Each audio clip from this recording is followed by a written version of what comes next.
ബിസ്മില്ലാഹിർ റഹ്മാനിർ റഹീം. ആര് എന്തൊക്കെ നന്മ പറഞ്ഞാലും മാതാപിതാക്കളെ കുറിച്ച് എത്ര വാഴ്ത്തിയും പുകഴ്ത്തിയും പ്രകീർത്തിച്ചും പറഞ്ഞാലും ഖുർആനും ഹദീസും നമ്മുടെ മുന്നിൽ പറഞ്ഞ പോലെ ലോകത്തതുപോലെ പറയാൻ ആർക്കും കഴിഞ്ഞിട്ടില്ല എന്നുള്ളതാണ്. ചില ആയത്തുകളുടെ ആഴങ്ങളിലേക്ക് നമ്മൾ ഒന്ന് ആലോചിച്ചു കഴിഞ്ഞാൽ അല്ലാഹു റബ്ബുൽ ഇസ്സത്തിനല്ലാതെ മറ്റൊരാൾക്കും ഇതിങ്ങനെ പറയാൻ കഴിയില്ല എന്ന് തോന്നിപ്പോകാണ്. കാരണം സമാനമായ ആശയങ്ങൾ എത്ര പരിശ്രമിച്ച ആര് പറയാൻ ശ്രമിച്ചാലും അതുപോലെ ആവൂല. ഖുർആനിന്റെ ഒരു അമാനുഷികത എന്നതിനപ്പുറം മാതാപിതാക്കളെ അങ്ങനെ വർണ്ണിച്ചാലേ അവരെ കുറിച്ചുള്ള വർണ്ണനയെ പൂർണ്ണമായും ഉൾക്കൊള്ളാൻ ഒരു അനുവാചകന് കഴിയൂ എന്നതുകൂടി നമ്മൾ അതിൽ നിന്ന് മനസ്സിലാക്കേണ്ടിയിരിക്കുന്നു. അള്ളാഹുവിനോട് നമുക്കുള്ള കടപ്പാടുകളെ പറഞ്ഞതിന്റെ ചേർത്ത് തന്നെയാണ് വബിൽ വാലിദൈനി ഇഹ്സാന പറഞ്ഞിട്ടുള്ളത്. വഖദാ റബ്ബുക അല്ലാ തഅബ്ദു ഇല്ലാ ഇയ്യാഹു വബിൽ വാലിദൈനി ഇഹ്സാന. ഈ അർത്ഥത്തിൽ മാതാപിതാക്കളെ അല്ലാഹു റബ്ബുൽ ഇസ്സത്ത് തൗഹീദിനോട് ചേർത്താണ് വെക്കുന്നത്. തൗഹീദ് ഒരു മനുഷ്യ ജീവിതത്തിലെ ഏറ്റവും മുഖ്യമായ കാര്യമാണ്. മനുഷ്യ ജീവിതത്തിന്റെ ഏറ്റവും മുഖ്യമായ കാര്യം തൗഹീദാണ്. തൗഹീദിനോട് ചേർത്താണ് മാതാപിതാക്കളെ അള്ളാഹു അവതരിപ്പിച്ചിട്ടുള്ളത്. എവിടെയും മാതാപിതാക്കൾക്ക് റബ്ബ് കഴിഞ്ഞാൽ എന്ന ഒരു സ്ഥാനം വകവെച്ചു കൊടുക്കുന്ന ശൈലി ഹദീസിലും നമുക്ക് കാണാൻ കഴിയും.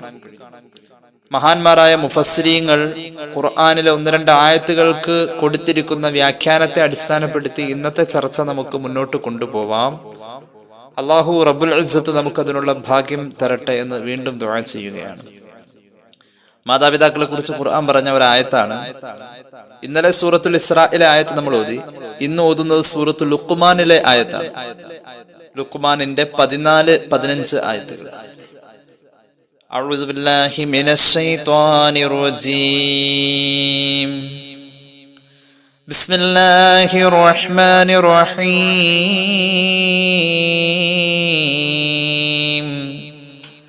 ووصينا الإنسان بوالديه حملته أمه وهنا على وهن وفصاله في عامين أن اشكر لي ولوالديك إلي المصير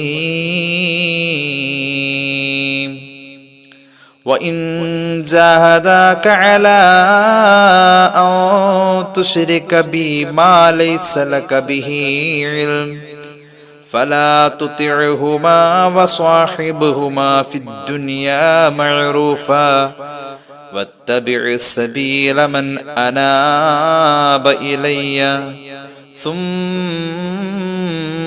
إلي مرجعكم فأنبئكم بما كنتم تعملون. പരിശുദ്ധ ഖുർആൻ പറയുന്നു, വവസ്സൈനൽ ഇൻസാൻ, മനുഷ്യവർഗത്തോട് നാം വസിയത്ത് ഏൽപ്പിച്ചു. സാധാരണ ഒരു ഏൽപ്പിക്കലും ഏറ്റെടുക്കലും അല്ല വസിയത്ത്. വസിയത്തിന് വളരെ പ്രാധാന്യമുണ്ട്. ആ പ്രയോഗം തന്നെ മരണാസന്നനായ മനുഷ്യന്റെ ആവശ്യത്തെ ഏൽപ്പിക്കലിനോട് ചേർത്താണ് കർമ്മശാസ്ത്രം നമുക്ക് പരിചയപ്പെടുത്തിയിട്ടുള്ളത്. വസിയത്ത് അങ്ങനെയാണ്. മരിക്കാൻ പോകുന്ന ഒരാൾ ഒരു കാര്യം പറഞ്ഞേൽപ്പിച്ചാൽ ജീവിച്ചിരിക്കുന്ന ആള് പറയുന്ന പോലെയല്ല സമൂഹം ആ കാര്യത്തെ ഏറ്റെടുക്കുക. ഉദാഹരണം, മരിക്കാൻ കിടക്കുന്ന വാപ്പ പറയാണ്, മോനെ പള്ളിയിലേക്ക് ഇന്നാലിന്ന സാധനം നീ കൊടുക്കണോട്ടോ, വാപ്പാടെ വസിയത്താണ് കേട്ടോ എന്ന് പറഞ്ഞാൽ പള്ളിയിലേക്ക് ഒരു 10,000 രൂപ എന്റെ മക്കളെല്ലാരും കൂടി കൊടുക്കണോട്ടോ, വാപ്പാടെ വസിയത്താ. വാപ്പ മരിച്ച ഉടൻ തന്നെ ആ കടം വിട്ടു. നേരെ മറിച്ച് ജീവിച്ചിരുന്ന വാപ്പ മക്കളോട് പറയാണ്, മോനെ പള്ളിയിലേക്ക് ഒരു 10,000 രൂപ കൊടുക്കണമെന്ന് പറഞ്ഞാൽ ഇപ്പോഴത്തെ ആ ഒരു ശൈലി അനുസരിച്ച് പിള്ളേര് പറയും, വാപ്പാക്ക് വേറെ പണിയില്ലേ എന്ന് ചോദിക്കും. കാരണം ഇത് രണ്ടും ഏൽപ്പിച്ചു കൊടുക്കലും ഏറ്റെടുക്കലുമാണ്. 2 സന്ദർഭങ്ങളിലായപ്പോ 2 തരത്തിലുള്ള പ്രാധാന്യമാണ് പൊതുസമൂഹം അതിന് കാണുന്നത്. വസിയത്തിന്റെ പ്രാധാന്യം എന്ന് പറയുന്നത് മരണത്തോട് ബന്ധപ്പെടുത്തി വരുന്ന ഏൽപ്പിക്കലും ഏറ്റെടുക്കലുമാണ്. അള്ളാഹുവിന്റെ ഈ വസിയത്ത് നമ്മോട് അത്ര കണ്ട് പ്രാധാന്യത്തിൽ സംസാരിക്കുന്നു. ഇവിടെ ഏൽപ്പിച്ചു തരുന്നവൻ അള്ളാഹുവാണ്. എന്തുകൊണ്ടും സമൂഹം അത് ഏറ്റെടുക്കൽ അർഹതപ്പെട്ടിരിക്കുന്നു. കാരണം സർവശക്തനായ രാജാതിരാജനായ അള്ളാഹു ഏൽപ്പിച്ചത്. ആ ഏൽപ്പിക്കൽ തന്നെ വസിയത്ത് പ്രാധാന്യത്തോടു കൂടിയുമാണ്. ഖുർആന്റെ ഓരോ അക്ഷരവും ഓരോ അർത്ഥത്തിലും ഓരോ ചിന്തയിലേക്കുമാണ് മനുഷ്യനെ കൊണ്ടുപോകുന്നത്. അള്ളാഹു മനുഷ്യവർഗത്തെ വസിയത്ത് പ്രാധാന്യത്തോടു കൂടെ ഏൽപ്പിച്ചിരിക്കുകയാണ്. ഇവിടെ അൽ ഇൻസാൻ എന്ന് പറഞ്ഞത് മുസ്ലിങ്ങളല്ല. അൽ ഇൻസാൻ എന്ന് പറഞ്ഞാൽ ബീജത്വജനത്തിലൂടെ ബീജസങ്കലനത്തിലൂടെ മനുഷ്യനായി പിറന്ന ആണിനും പെണ്ണിനും പറയാം. ആ അലിഫ്ലാമി ഇസ്തിഗ്റാഖിന്റെ മഅനയാണ് മനുഷ്യവർഗം. മനുഷ്യവർഗത്തോട് അള്ളാഹു വസിയത്ത് പ്രാധാന്യത്തോടു കൂടെ ഏൽപ്പിച്ചിരിക്കുകയാണ്. അപ്പൊ മാതാപിതാക്കൾ എന്ന പരിഗണനയ്ക്ക്, മാതാപിതാക്കൾ എന്ന സ്ഥാനത്തിന് മതങ്ങൾക്കപ്പുറവും മഹത്വം ഉണ്ടെന്ന് പഠിപ്പിക്കുകയാണ് ഖുർആൻ. ഇത് അള്ളാഹുവിന് മാത്രമേ പറയാൻ കഴിയൂ. ഇത് റബ്ബിന്റെ കലാമായതുകൊണ്ട് ഈ ഒരു ആശയത്തിന്റെ മഹത്വം സർവ്വലോകത്തോടും ഒരേ ശബ്ദത്തിൽ തന്നെ പറഞ്ഞത്. അള്ളാഹു നമുക്ക് കരുണ ചെയ്യട്ടെ, അള്ളാഹു നമുക്ക് ബോധം തരട്ടെ. ഞാനിങ്ങനെ ആയത്ത് വിശദീകരിക്കല്ല, എന്നാലും ഒന്ന് പറയാണ്. വസിയത്ത് പ്രാധാന്യത്തോടുകൂടെ മനുഷ്യവർഗത്തോട് അള്ളാഹു ഏൽപ്പിച്ചിരിക്കുന്നു. ബിവാലിദൈഹി, വാലിദൈഹി, വാപ്പാക്കും ഉമ്മാക്കും ഗുണം ചെയ്യാൻ.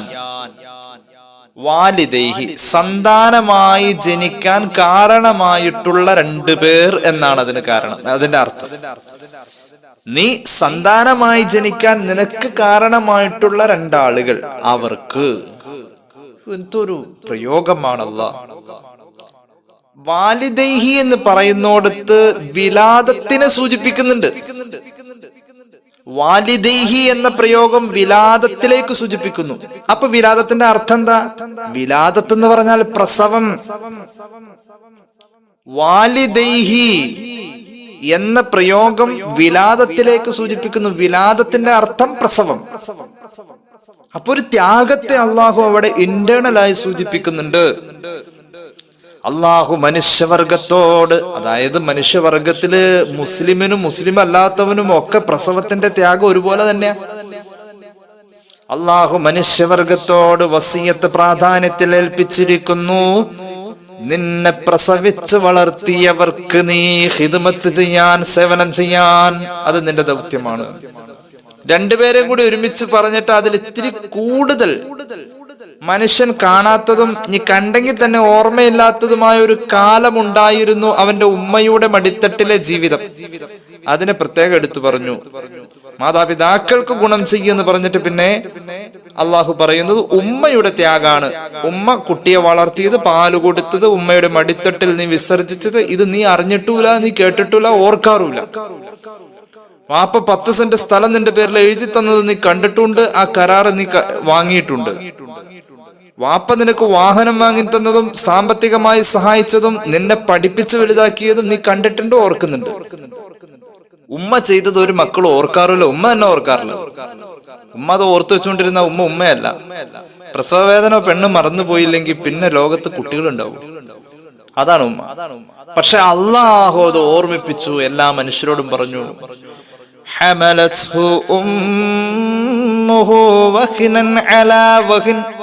നിലവിലെ പ്രയാസത്തിന്റെ മേലെ പിന്നെയും പ്രയാസം കൊണ്ടാണ് നിന്റെ ഉമ്മ നിന്നെ വഹിച്ചത് എന്ന, നിന്നെ ചുമന്നുകൊണ്ട് നടന്നത്. വഹിക്കുക, നിലവിലെ പ്രയാസത്തിന്റെ മേൽ പിന്നെയും പ്രയാസം. മഹാന്മാര് മുഫസ്സിരീങ്ങൾ രേഖപ്പെടുത്തുന്നുണ്ട്, നിലവിലെ ബലഹീനതയുടെ മുകളിൽ പിന്നെയും ബലഹീനമായി ഉമ്മ, പക്ഷെ ഭാരം കൂടി. മനസ്സിലായില്ല? നിലവിൽ ബലഹീനമാണ് ഉമ്മ, ആ ബലഹീനതയുടെ മേൽ പിന്നെയും ബലഹീനത കൂടി. അപ്പോൾ ഈ ബലഹീനത കൂടുന്ന അനുസരിച്ച് ഭാരവും കൂടിക്കൊണ്ടിരിക്കുകയാണ് വയറ്റില്. അതാണ് അതിനർത്ഥം. നിലവിലെ ബലഹീനതയുടെ കൂടെ പിന്നെയും ബലഹീനത കൂടി. ബലഹീനത കൂടുന്നതനുസരിച്ച് വയറിലെ ഭാരവും കൂടി. അങ്ങനെ നിന്റെ ഉമ്മ നിന്നെ പ്രസവിച്ചു. ഉമ്മ ഫ്രീ ആവാൻ ഏകദേശം 2 വർഷം വേണ്ടി വന്നു. പ്രസവത്തിന് ശേഷം 2 വർഷം വേണ്ടി വന്നു. ഇനി കേട്ടോ, ഇങ്ങനെ അള്ളാഹു വസിയത്ത് പ്രാധാന്യത്തിൽ നിനക്ക് ജന്മം നൽകിയ 2 പേർക്ക് സേവനം ചെയ്യണമെന്നും ഗുണം ചെയ്യണമെന്നും അള്ളാഹു നിന്നെ ഏൽപ്പിച്ചിരിക്കുന്നു മനുഷ്യ. ഇനി കേട്ടോ, തൗഹീദിന്റെ ചേർത്താണ് എപ്പോഴും മാതാപിതാക്കളെ അള്ളാഹു പറയാറ്. അനിഷ്കുറുലീ വലിവാലിദൈക ഇലയ്യൽ മസീർ. എനിക്ക് നീ ശുക്ർ ചെയ്യണം.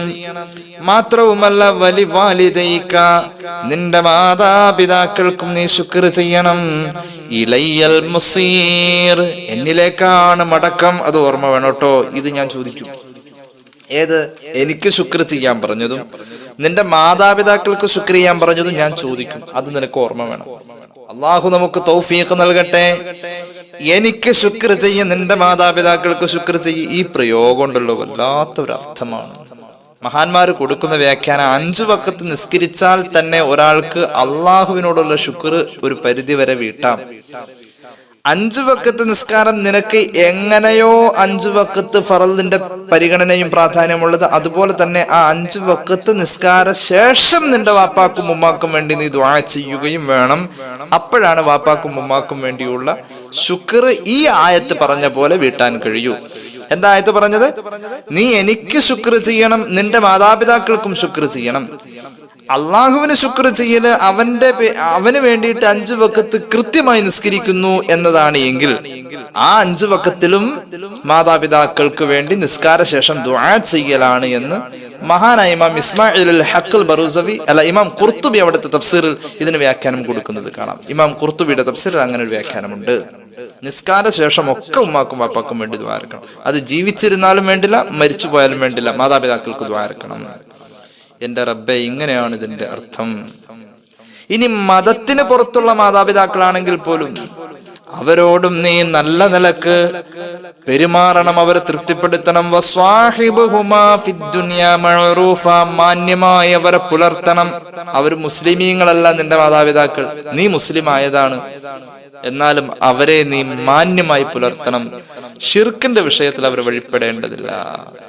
ഇതാണ് ഈ ആയത്തിനർത്ഥം. ഇനി ഇതിന്റെ കുറച്ച് വ്യാഖ്യാനങ്ങളിലേക്ക് നമുക്ക് കടന്നു വരാം.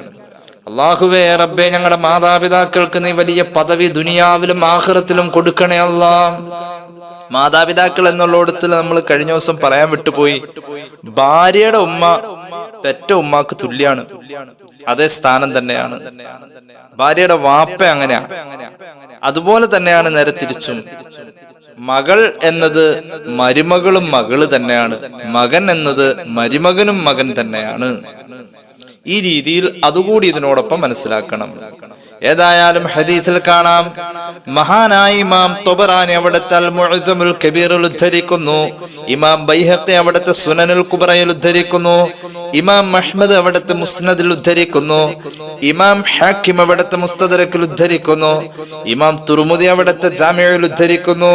ഏകദേശം 5-6 കിതാബ് ഇപ്പൊ ഈ പറയാൻ പോകുന്ന ഹദീസിന്റെ ഉദ്ധരണി നമുക്ക് കാണാൻ കഴിയും. എന്താണ് ഹദീസ്? ബഹ്ജ് ഇബ്നു ഹകീം അദ്ദേഹത്തിന്റെ പിതാവിനെ തൊട്ട് അദ്ദേഹത്തിന്റെയും പിതാവിൽ നിന്നും ഉദ്ധരിക്കപ്പെടുന്നു. അതായത് ബഹ്ജ് ഇബ്നു ഹകീമിന്റെ വല്ലുപ്പ വരികയാണ്, ഇലാ ഹളറത്തി റസൂലുള്ളാഹി സ്വല്ലല്ലാഹു അലൈഹി വസല്ലമ തങ്ങളുടെ അടുക്കൽ വരുന്നു. ബഹ്ജ് ഇബ്നു ഹകീമിന്റെ വല്ലുപ്പ വരുന്നു, സ്വഹാബിയാണ് റളിയല്ലാഹു അൻഹു. വന്നിട്ട് ചോദിക്കാണ്, യാ റസൂലല്ലാഹ് മൻ അബറു, ഈ ജീവിതത്തിൽ ഞാൻ ഏറ്റവും കൂടുതൽ ഗുണം ചെയ്യേണ്ടത് ആർക്കാണ് നബിയേ? അള്ളാഹുവിന്റെ ഹബീബ് സല്ലല്ലാഹു അലൈഹി വസല്ലം പെട്ടെന്ന് ഉത്തരം പറഞ്ഞു, ഉമ്മക്ക, നിന്റെ ഉമ്മക്ക്. ചോദ്യം ഒരു പ്രാവശ്യം ഇപ്പൊ ചോദിച്ചു. ഞാൻ പിന്നെയും ചോദിച്ചു, സുമ്മമൻ നബിയെ, എന്ന ഉമ്മ കഴിഞ്ഞാ പിന്നെ ആർക്കാണ്? ചോദ്യം രണ്ടാമത് ചോദിക്കാണ്, രണ്ടാമത് വീണ്ടും ചോദിക്കാണ്. ആദ്യം ചോദിച്ചോളെ തന്നെ പിന്നെയും ചോദിക്കാണ്, ഉമ്മ കഴിഞ്ഞാ പിന്നെ ആർക്കാണ് നബി? അപ്പോഴും ഉത്തരം ആവർത്തിച്ചു, സുമ്മ ഉമ്മക്ക, നിന്റെ ഉമ്മാക്കാണ്. പിന്നെയും ചോദിച്ചു, സുമ്മമൻ, മൂന്നാമത്തെ ചോദ്യം. ശരി, ഉമ്മാക്കെങ്കിൽ ഉമ്മാക്ക്. മൂന്നാമത് ഞാൻ ആർക്കാണ് ഏറ്റവും കൂടുതൽ ഗുണം ചെയ്യേണ്ടത് നബിയെ? മൂന്നാമത്തെ ഉത്തരവും ഉമ്മക്ക. നാലാമത് ഞാൻ ചോദിച്ചു, സുമ്മമൻ നബിയെ, പിന്നെ ആർക്കാ? അള്ളാഹുവിന്റെ ഹബീബ് പിന്നെ നാലാമതാണ് പറഞ്ഞത്, സുമ്മ അബാക്ക, പിന്നെ ആർക്കാണ് നബിയെ? പിന്നെ വാപ്പാടെ വാപ്പ. അങ്ങനെ ആ രീതിക്ക് ആരാണോ നിന്നോട് അടുത്ത് നിൽക്കുന്നത് ആ രക്ഷിതാവിന്. അള്ളാഹുവേ, ജീവിച്ചിരിക്കുന്ന മാതാപിതാക്കൾക്ക് നീ ആഫിയത്തോടു കൂടിയ ദീർഘായുസ് നൽകണേ അല്ലാ.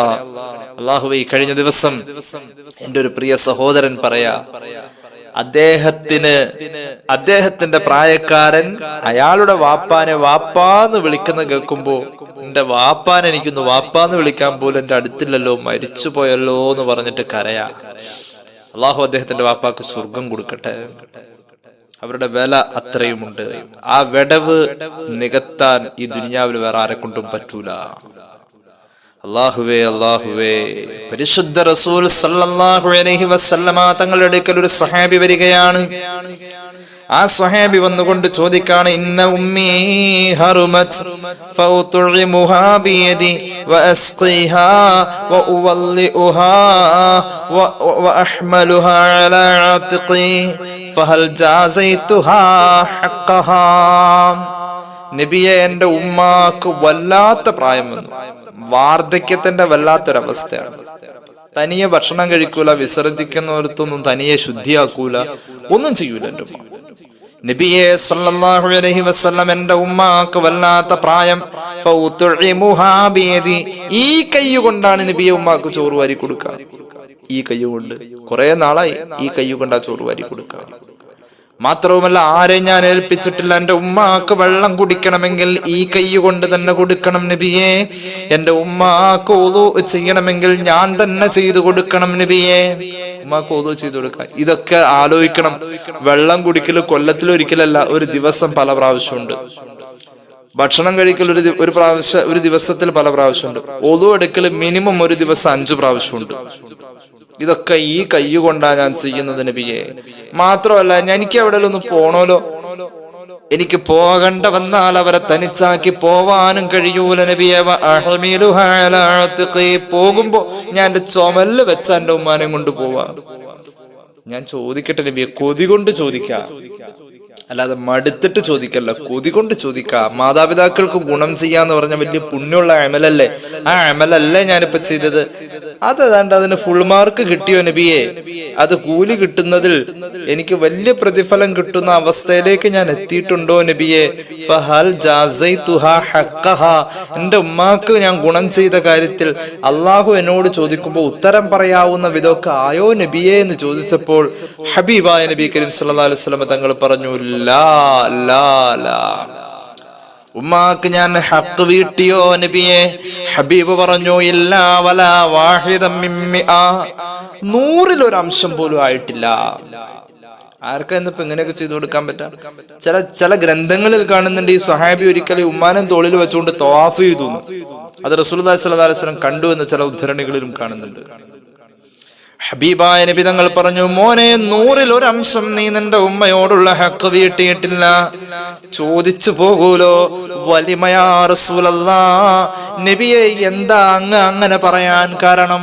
അള്ളാഹുവിന്റെ ഹബീബ് പറഞ്ഞു, നീ നിന്റെ ഉമ്മാക്ക് ഖിദ്മത്ത് ചെയ്യുമ്പോൾ നിന്റെ മനസ്സിൽ നിന്റെ ഉമ്മാക്ക് നീ ഖിദ്മത്ത് ചെയ്യുമ്പോൾ ലിഅന്നഹാ ഖദിമത്ത് ഫീ വഖതി ദുഅഫിക, നിന്റെ ഉമ്മ നിനക്ക് ഖിദ്മത്ത് ചെയ്തിട്ടുണ്ട് ചെറുപ്പത്തിലല്ലേ? അപ്പോ നിനക്ക് ദുർബലമായ ഒരവസ്ഥയും നീ ജീവിച്ചു വരും എന്ന പ്രതീക്ഷയുമായിരുന്നു. നീ ചെറുതാണ്, നിനക്ക് ദുർബലമായ ഒരവസ്ഥ, നീ ജീവിച്ചു വരും എന്നൊരു പ്രതീക്ഷയാണ് ഉമ്മാടെ മനസ്സിലുണ്ടായിരുന്നത്. നിന്റെ മോൻ ഉമ്മാടെ മോൻ വലിയ ആരോഗ്യമുള്ള നല്ല വലിയ മിടുക്കനായി വരുമെന്നാണ് ഉമ്മ പ്രതീക്ഷിച്ചത്. നീ ആണെങ്കിൽ ദുർബലാവസ്ഥ. നിന്റെ ഉമ്മാക്ക് നീ ഖിദ്മത്ത് ചെയ്യുമ്പോൾ ഉമ്മായും ദുർബലാവസ്ഥ തന്നെയാണ്. നീ അന്ന് ദുർബലനായ പോലെ ഉമ്മ ദുർബലാവസ്ഥയിലാണ്. പക്ഷെ നിന്റെ മനസ്സിലുള്ളത് ഉമ്മ നല്ല ആരോഗ്യത്തോടു കൂടെ വളർന്ന് വലിയ ആളാവുന്നല്ല, ഉമ്മ മരിക്കാൻ ഏതാണ്ട് സമയമൊക്കെ അടുത്തുകൊണ്ടിരിക്കുന്നു എന്നാണ് നിന്റെ മനസ്സിലേക്ക് വരാം. ഇത് രണ്ടും രണ്ടാണ്.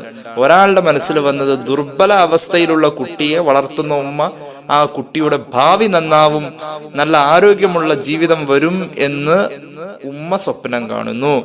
എന്റെ ഉമ്മ മരിച്ചു പോകൂലോ എന്നുള്ള വിചാരം, എന്റെ ഉമ്മയുടെ മരണം വരെ ഞാൻ നോക്കും. ആ മരണം എന്നുള്ള ആ ഒരു അവസ്ഥയിലേക്ക് ദുർബലയായ ഉമ്മാനെ പരിപാലിക്കുന്ന മക്കൾ അങ്ങനെ ആലോചിച്ചു പോയില്ലെങ്കിലും അതാണ് അതിന്റെ രീതി. അപ്പോ ഇത് രണ്ടും രണ്ട് പരിഗണനയാണ്. ഉമ്മയുടെ മരണം വരെ എന്നൊരു സ്റ്റോപ്പ് ഉണ്ട് അവിടെ, മറ്റതിന് സ്റ്റോപ്പില്ല. കുട്ടീനെ വളർത്തുന്ന ഉമ്മ ഒരിക്കലും കുട്ടി മരിക്കണവരെ എന്നല്ല, ഉമ്മക്ക് അങ്ങനെ ചിന്ത തന്നെ വരില്ല. എന്റെ കുട്ടി മരിക്കണവരെ ഞാൻ നോക്കും എന്ന് ഒരു ഉമ്മയും ചിന്തിച്ചിട്ട് കുട്ടീനെ വളർത്തുന്നില്ല. പക്ഷെ ഉമ്മാനെ വളർത്തുന്ന പരിപാലിക്കുന്ന മക്കള് ഉമ്മ മരിക്കണവരെ ഞാൻ നോക്കും എന്നൊരു ചിന്ത വരാറുണ്ട്. ഇത് രണ്ട് ക്വാളിറ്റിയാണെന്ന് മുഹമ്മദ് റസൂൽ സല്ലല്ലാഹു അലൈഹി വസല്ലം. എന്നാലും മോനെ, ഇത്രയൊക്കെ നീ നിന്റെ ഉമ്മാക്ക് ഖിദ്മത്ത് ചെയ്യുന്നില്ലേ?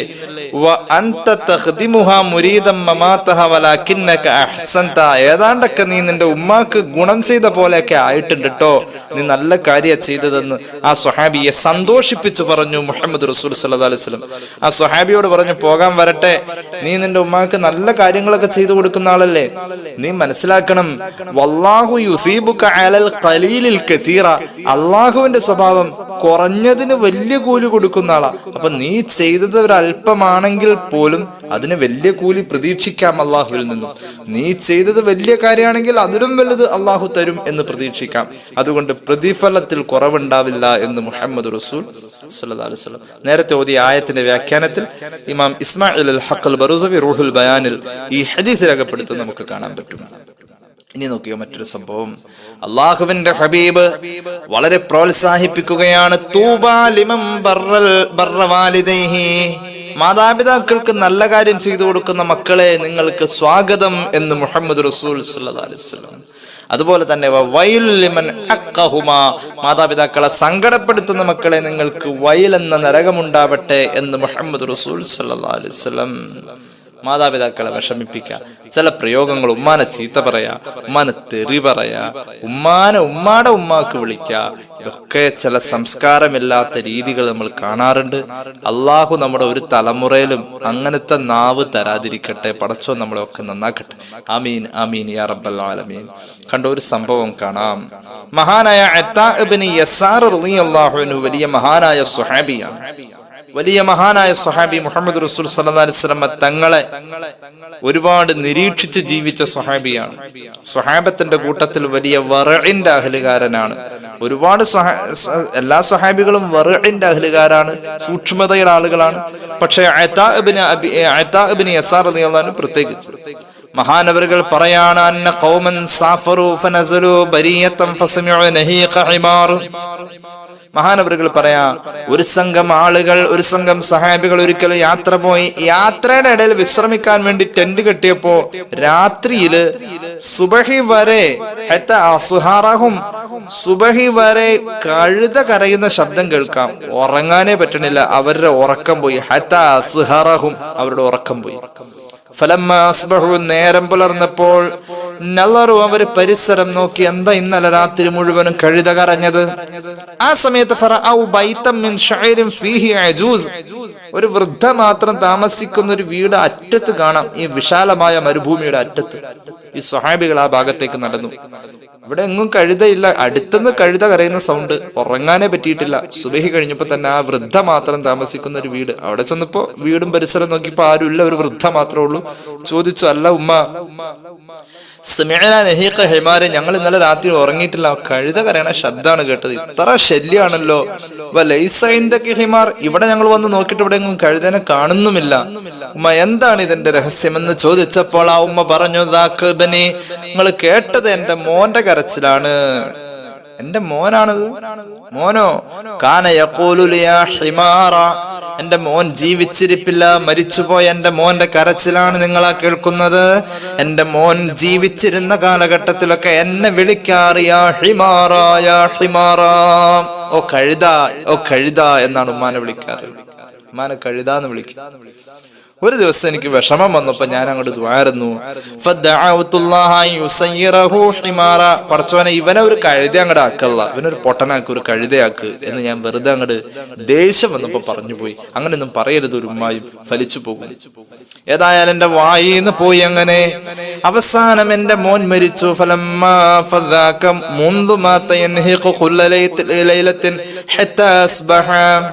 ഏതായാലും എന്റെ മോൻ മരിച്ചു.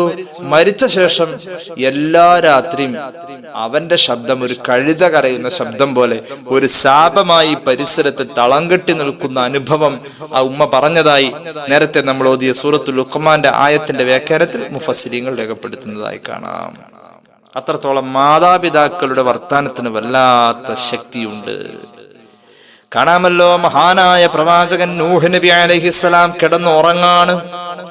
മഹാനവറുകൾ തൂഫാൻ ജലപ്രളയത്തിന്റെ ശേഷം കപ്പലിൽ നിന്നും പുറത്തിറങ്ങിയിട്ട് ഒന്ന് വിശ്രമിക്കാണ്.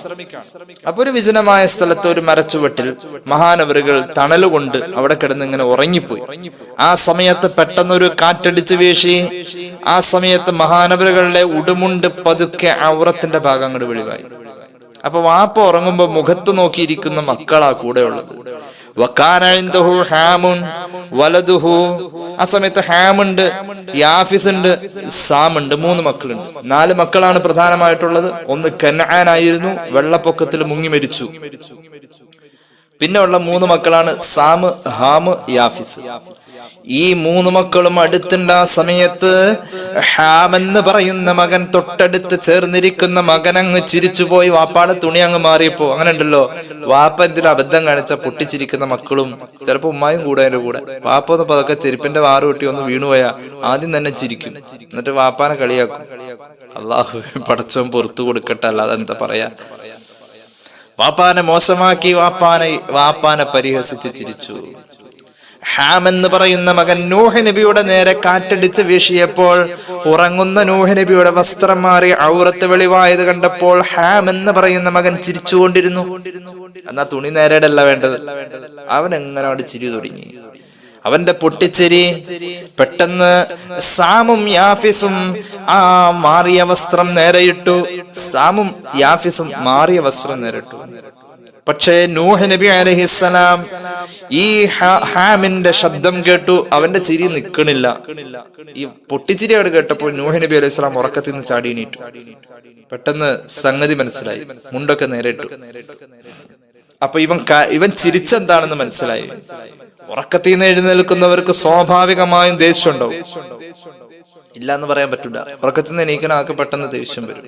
ഉറക്കത്തിൽ നിന്ന് എണീച്ച് ഭർത്താവ് ഇങ്ങനെ ഇരിക്കുമ്പോ ഭാര്യ മൂക്കേലിട്ടൊന്ന് മാന്തി വെക്കുക, നല്ല രസം ഉണ്ടാവും. എത്ര സ്നേഹമുള്ള ഭർത്താവാണെങ്കിലും ആ സമയത്ത് സ്വഭാവം മാറും. ഉറക്കത്തിൽ നിന്ന് എണീറ്റാൽ ഏത് മനുഷ്യനും സ്വാഭാവികമായ ഒരു ദേഷ്യം വരും. പരിഹസിച്ച് ചിരിക്കുന്ന മകൻ മുന്നിലിരുന്ന അതപകേട് കാണിച്ചപ്പോ മഹാനവറുകൾ പറഞ്ഞു പോയേ, ഗയ്യറല്ലാഹു ലൗനക, നിന്റെ നിറം അല്ലാഹു അങ്ങ് മാറ്റിക്കളയട്ടടാ. എന്താടാ നീ ഇങ്ങനെ ചിരിക്കണത്? നിന്റെ നിറം അല്ലാഹു മാറ്റിക്കളയട്ടെ. ചരിത്രം പറയുന്നു, അങ്ങനെയാണ് ലോകത്ത് സുഡാനികൾ ഉണ്ടായത്, നീഗ്രോ വർഗമുണ്ടായത് ഈ മനുഷ്യന്റെ തലമുറയിലൂടെയാണ്. കാരണം നൂഹ് നബിയുടെ ദുആ കറുത്ത വർഗത്തിൽ മനുഷ്യന്മാരുണ്ടാവാൻ വേണ്ടി, കാപ്പിരികൾ ഉണ്ടാവാൻ വേണ്ടി ഈ ദുആ തന്നെ മുൻകടന്നിട്ടുണ്ടെന്നാണ് മുഫസ്സിരീങ്ങൾ പറഞ്ഞത്. ഇതൊരു ചരിത്രപരമായ വസ്തുതയാണ്, അല്ലാതെ ആരോടും വിരോധമോ കറുത്ത വർഗക്കാരെ മോശമാക്കലോ അല്ല അവരുടെ അടിസ്ഥാനം. ഈ ഹാം എന്ന് പറയുന്ന മകന്റെ തലമുറയിലൂടെ ഉണ്ടായവർ എന്ന നിലക്കാണ് എന്ന് മുഫസ്സിരീങ്ങൾ രേഖപ്പെടുത്തുന്നു. ഖിയാമത്ത് നാൾ വരെ ആ തലമുറയിലൂടെ വന്നവർ മുഴുവനും ഈ രീതിയിൽ കറുപ്പ് നിറത്തിലേക്കുള്ളവരായി മാറി. എല്ലാ കറുത്തവരും അങ്ങനെയാണെന്നല്ല, സുഡാനികൾ അവരുടെ ബേസ് ഈ ഹാം എന്ന് പറയുന്ന നീഗ്രോ വർഗത്തിന്റെ നേതൃത്വം, അവരുടെ പരമ്പരയുടെ അറ്റം നൂഹ് നബിയുടെ കാലഘട്ടത്തിൽ മഹാനവറുകളുടെ മകനായ ഹാം എന്ന് പറയുന്ന മകനാണ് എന്നാണ് മുഫസ്സിരീങ്ങൾ ഇത് സംബന്ധമായി രേഖപ്പെടുത്തുന്നത്. ഏതായാലും നമ്മുടെ വാപ്പായും ഉമ്മായും ഒക്കെ ജീവിച്ചിരിക്കുന്നുണ്ട്. ഖിദ്മത്ത് ചെയ്തും അവരെ സന്തോഷിപ്പിച്ചും അവരുടെ ഗുരുത്വവും പൊരുത്തമൊക്കെ നമുക്ക് വാങ്ങാൻ പറ്റും. അള്ളാഹു തൗഫീഖ് ചെയ്യട്ടെ. ജീവിച്ചിരിക്കുന്നവരുടെ ഗുരുത്വവും പൊരുത്തമൊക്കെ നമുക്ക് വാങ്ങാൻ പറ്റും. വാപ്പായുമായി മരിച്ചുപോയ എന്ത് ചെയ്യും? മരണപ്പെട്ട മാതാപിതാക്കളുടെ ഗുരുത്വവും പൊരുത്തവും നമുക്ക് കിട്ടാൻ എന്ത് ചെയ്യണം? അള്ളാഹുവിന്റെ ഹബീബ് സല്ലല്ലാഹു അലൈഹി വസല്ലം തങ്ങൾ 3 വഴികൾ നമുക്ക് പഠിപ്പിച്ചു തരുന്നുണ്ട്. 3 ഹദീസാണ് ഞാൻ പറഞ്ഞു തരാം. ഒന്നാമത്തേത് കേട്ടോ, മരണപ്പെട്ട മാതാപിതാക്കളുടെ ഗുരുത്വപൊരുത്തം കിട്ടാൻ 3 വഴികൾ റസൂലുള്ളാഹി സ്വല്ലല്ലാഹു അലൈഹി വസല്ലം പഠിപ്പിച്ചിട്ടുണ്ട്. ഒന്നാമത്തെ വഴി, മൻ അഹബ്ബൻ യസില അബാഹു ഫീ ഖബരിഹി ഫലസിൽ ഇഖ്വാന അബീഹി മിൻ ബഅദിഹി. മരിച്ച് ഖബറിൽ കിടക്കുന്ന വാപ്പാടെ പൊരുത്തം കിട്ടാൻ, വാപ്പയോട് ബന്ധം സ്ഥാപിക്കാൻ ജീവിച്ചിരിക്കുന്ന മക്കൾ ആഗ്രഹിക്കുന്നുവെങ്കിൽ വാപ്പാടെ കൂടപ്പിറപ്പുകളെ വളരെയധികം ആദരവോടുകൂടെ കൈകാര്യം ചെയ്യട്ടെ. വാപ്പാടെ കൂടപ്പിറപ്പുകളോട് സ്നേഹമുണ്ടാവട്ടെ.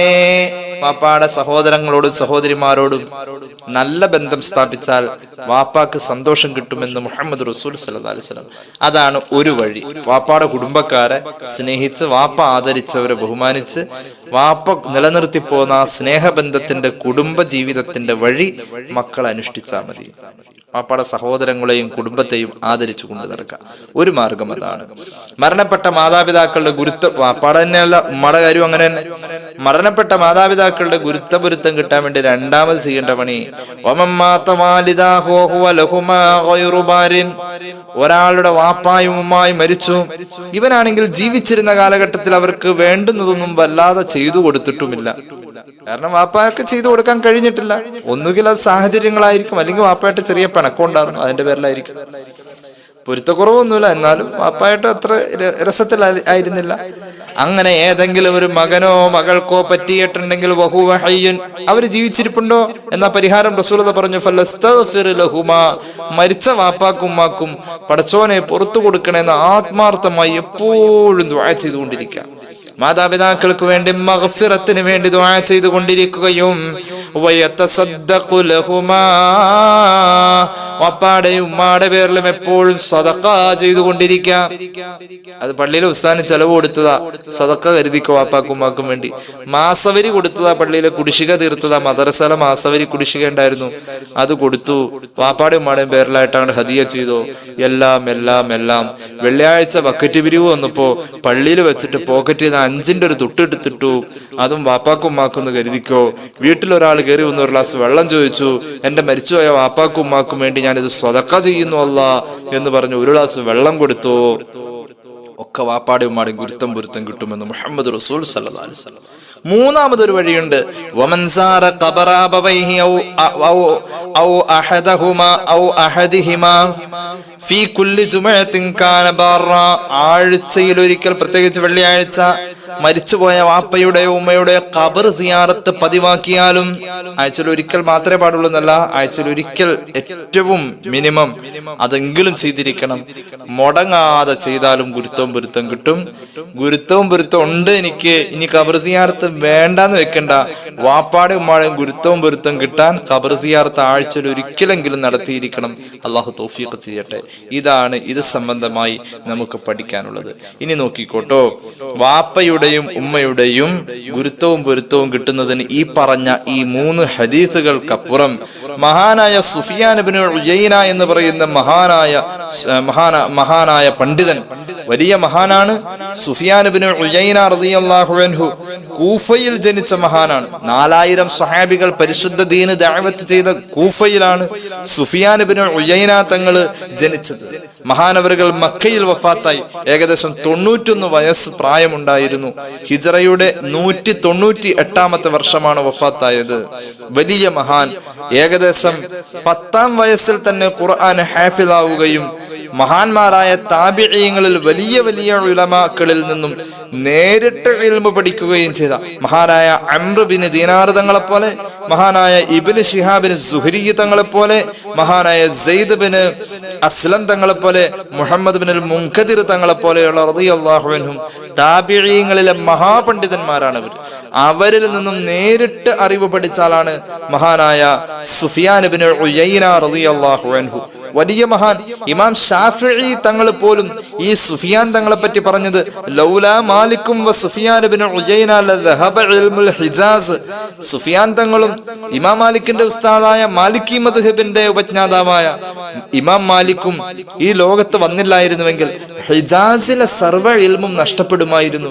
ഹിജാസിലുള്ള സർവ്വ ഇൽമും ഇവര് രണ്ടുപേരാണ് കൈയടക്കി വെച്ചത് എന്ന് പറയപ്പെട്ടിട്ടുള്ള സുഫിയാൻ ഇബ്നു ഉയൈന റളിയല്ലാഹു അൻഹു എന്ന മഹാപണ്ഡിതൻ, ആ മഹാപണ്ഡിതൻ, താബിഈങ്ങളിൽപ്പെട്ട മഹാപണ്ഡിതൻ, അദ്ദേഹം പറയുന്നു, മൻ സല്ലല്ലാ സ്വലവാത്തിൽ ഖംസ, ആരെങ്കിലും 5 വഖത്ത് ഫർള് നിസ്കാരം കൃത്യമായി നിർവഹിച്ചാൽ ഫഖദ് ശകറല്ലാഹ്, അവൻ അല്ലാഹുവിനെ ശുക്ർ ചെയ്തു, അല്ലാഹുവിനോടുള്ള നന്ദി പ്രകടിപ്പിച്ചു.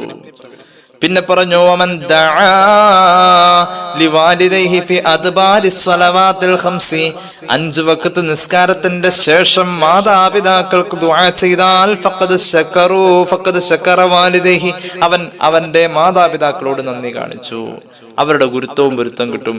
അപ്പോൾ 4 മാർഗങ്ങൾ അവലംബിക്കാം. 1, മാതാപിതാക്കളുടെ ജീവിച്ചിരിക്കുന്ന കുടുംബാംഗങ്ങളെ ആദരിച്ചും ബഹുമാനിച്ചും. 2, മരണപ്പെട്ട മാതാപിതാക്കൾക്ക് മഗ്ഫിറത്ത് തേടിയും അവർക്ക് വേണ്ടി സ്വതക്ക ചെയ്തും അവരുടെ ഗുരുത്വം പൊരുത്തം മേടിക്കാം. 3, നമ്മുടെ മാതാപിതാക്കളുടെ ഖബർ സിയാറത്ത് മുടങ്ങാതെ ആഴ്ചയിൽ ഒരിക്കൽ, അതിനപ്പുറം പോകരുത്, നിത്യമായി ചെയ്തുകൊണ്ടിരിക്കാം. 4, 5 വഖത്തിലും മാതാപിതാക്കൾക്ക് വേണ്ടിയിട്ട് ദുആ ചെയ്യാം. ഇങ്ങനെ 3 ഹദീസും സുഫിയാൻ ഇബ്നു ഉയൈന തങ്ങളുടെ ഖബറും കൂട്ടി 4 മാർഗങ്ങൾ മരണപ്പെട്ട മാതാപിതാക്കളുടെ ഗുരുത്വ പൊരുത്തത്തിനായി മക്കൾക്ക് അവലംബിക്കാവുന്നതാണ്. അള്ളാഹു നമ്മുടെ ഇൽമിൽ ബർക്കത്ത് നൽകട്ടെ.